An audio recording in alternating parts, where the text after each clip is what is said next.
Ver um novo convidado para entender um pouco mais sobre o conflito, as motivações do ataque.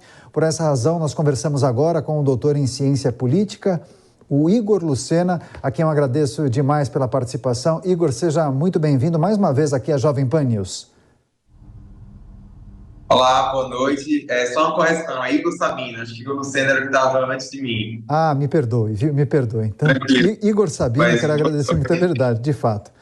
Foi um problema interno, viu? Mas, refazendo tranquilo. a abertura, o especialista em ciência política Igor Sabino, mais uma vez aqui com a gente na Jovem Pan News, seja sempre bem-vindo. Muito obrigado. Primeiro, eu queria cumprimentar o professor Adriano Cerqueira, também meu colega aqui do curso de Relações Internacionais do UBMEC. E a minha visão é um pouco diferente do professor Adriano, porque eu acredito que, na verdade, o Irã já está envolvido nessa guerra.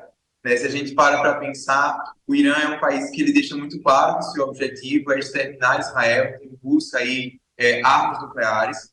E uma das maneiras que o Irã tende a atacar Israel é por meio das proxies, por meio de grupos terroristas, sejam eles na Palestina, como é o caso do Hamas, da Jihad Islâmica, também alguns grupos que atuam dentro da Cisjordânia, que é um território que é controlado pela autoridade palestina, que mantém boas relações com Israel, mas também utilizando outros grupos terroristas, como o Hezbollah no Líbano, alguns outros na Síria. Então, a gente já vive hoje uma guerra aberta entre Israel e o Irã, é a chamada Guerra nas Sombras, e eu acredito que hoje a gente teve aí uma escalada significativa, o Irã dando uma grande demonstração de força contra Israel, porque embora a gente tenha no passado já alguns conflitos entre Israel e o Hamas, a maioria desses conflitos eles se davam por meio de mísseis que eram disparados a partir da faixa de Gaza contra o território israelense. A gente teve isso em 2012, teve isso em 2014, 2021.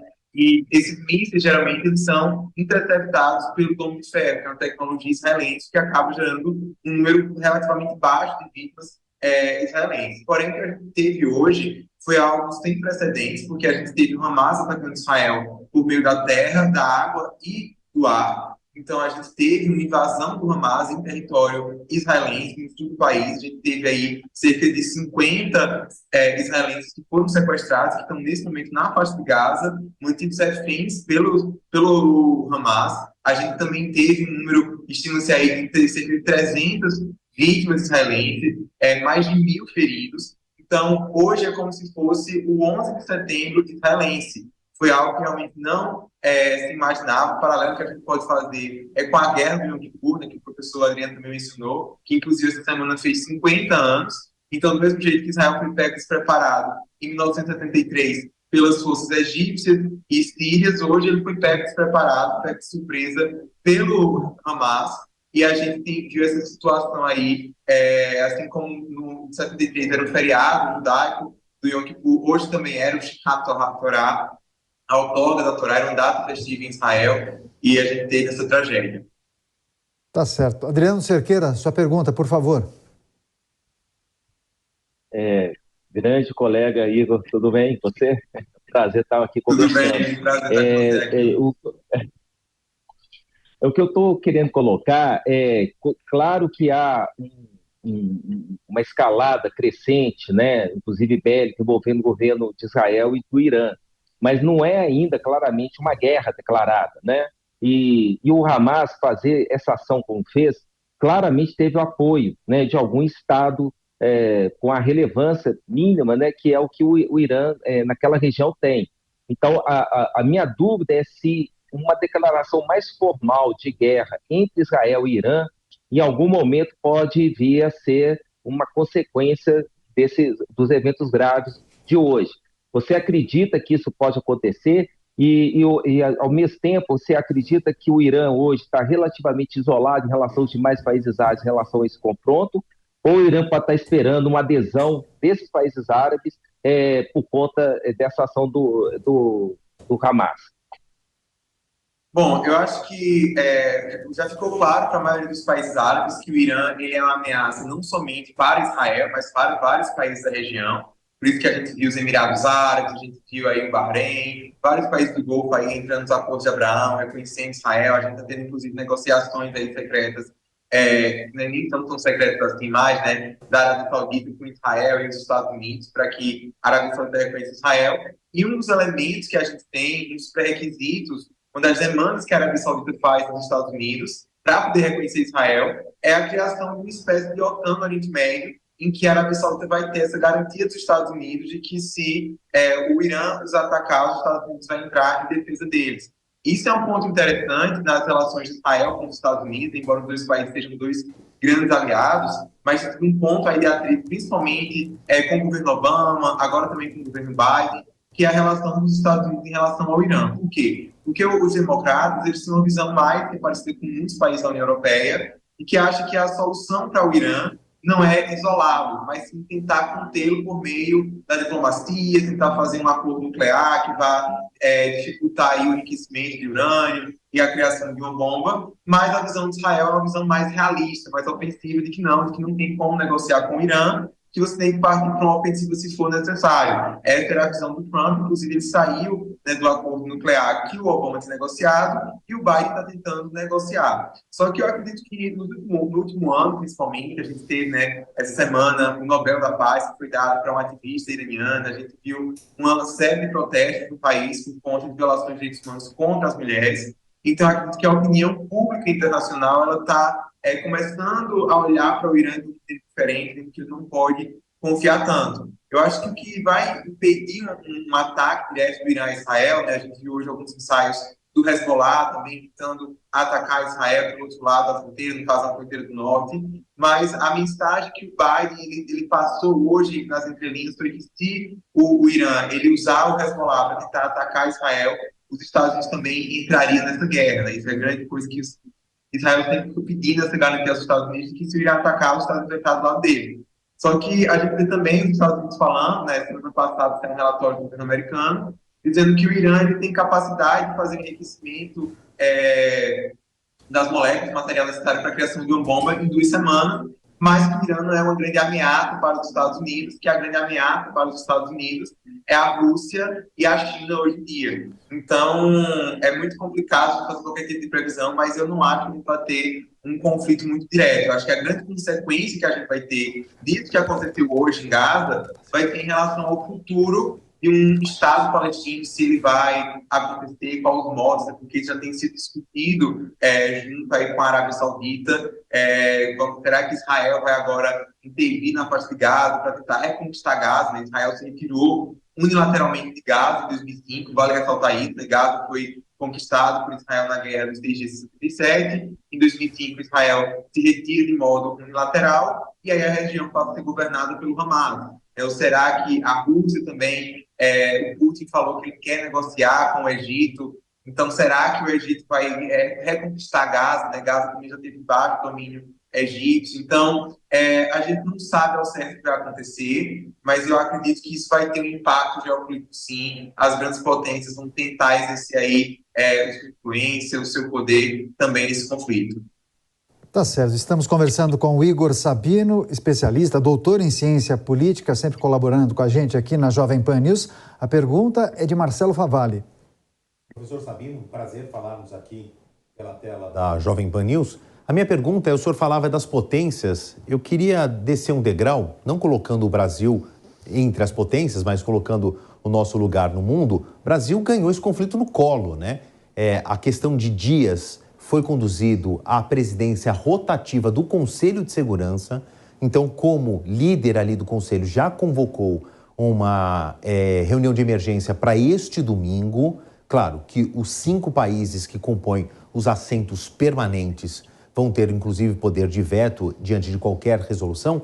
Mas eu queria a sua análise sobre o que o Brasil pode ganhar, uma expressão que eu gosto muito porque eu acho que ela é autoexplicativa, capital político para diante deste conflito. A gente vê um reposicionamento agora, inclusive foi um discurso do presidente Lula na sua campanha, um reposicionamento internacional. O Brasil pode usar isso como uma chance, então, de fazer o tal reposicionamento político internacional?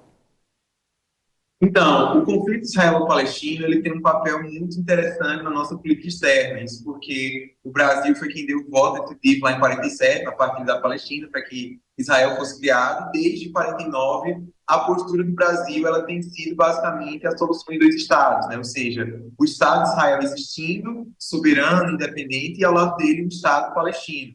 Só que ao longo da história, a gente foi vendo algumas mudanças. Em alguns momentos, a gente viu o Brasil se alinhando mais ao lado palestino, em outros, se alinhando mais ao lado de Israel. Né? No último governo, a gente tinha uma aproximação maior com Israel. Agora, a gente já voltou para uma posição de maior equidistância. E pelas notas que a gente viu, que foram lançadas hoje, tanto pelo Ministério das Relações Exteriores, quanto pelo presidente Lula nas redes sociais, a gente viu essa condenação aos atos terroristas que foram cometidos em Israel, mas uma dificuldade em reconhecer o papel do Hamas.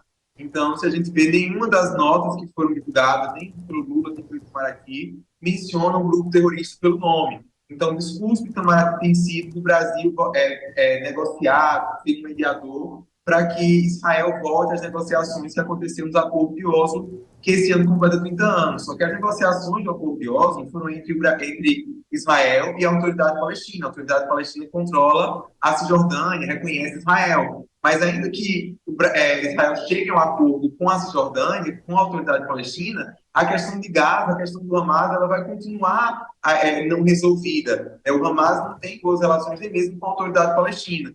Então, eu acho importante o Brasil querer ter um papel de protagonismo, querer mediar isso, mas eu acho que falta, às vezes, um pouco mais de compreensão por parte da nossa diplomacia sobre o que realmente está em jogo, esses dilemas, essa complexidade, e principalmente a questão do Hamas. A gente não pode esquecer o papel que o Hamas tem. O Hamas é um ator relevante nesse conflito, que mantém, em parte, esse conflito acontecendo, e age como um grupo terrorista. Né? O Brasil não reconhece o Hamas como um grupo terrorista, mas se a gente for ver as ações do grupo, né, a sua carta deixa muito claro que não aceita a existência de Israel, as imagens que a gente viu, vários crimes de guerra foram cometidos no dia de hoje, a imagem na internet muito pesada, de civis sendo torturados, mulheres sofrendo violência sexual, mulheres israelenses nas mãos desses terroristas do Hamas. Então, eu acho que precisa uma condenação mais enfática contra isso, e enquanto a questão do Hamas não for levada em consideração, não for discutida,